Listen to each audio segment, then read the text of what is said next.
بسم اللہ الرحمن الرحیم۔ اور حج اور عمرہ اللہ کے لیے پورا پورا ادا کرو۔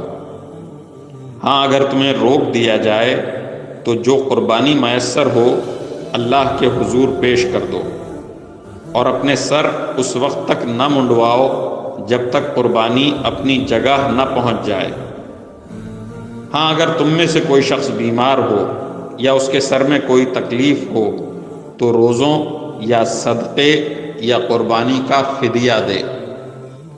پھر جب تم امن حاصل کر لو تو جو شخص حج کے ساتھ عمرے کا فائدہ بھی اٹھائے وہ جو قربانی میسر ہو اللہ کے حضور پیش کرے۔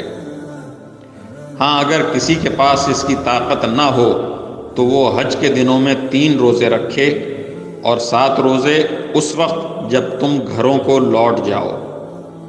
اس طرح یہ کل 10 روزے ہوں گے۔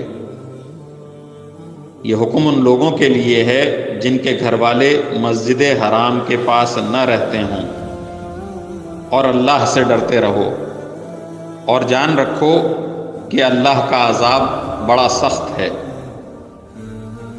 حج کے چند متعین مہینے ہیں، چنانچہ جو شخص ان مہینوں میں احرام باندھ کر اپنے اوپر حج لازم کر لے تو حج کے دوران نہ وہ کوئی فحش بات کرے، نہ کوئی گناہ، نہ کوئی جھگڑا،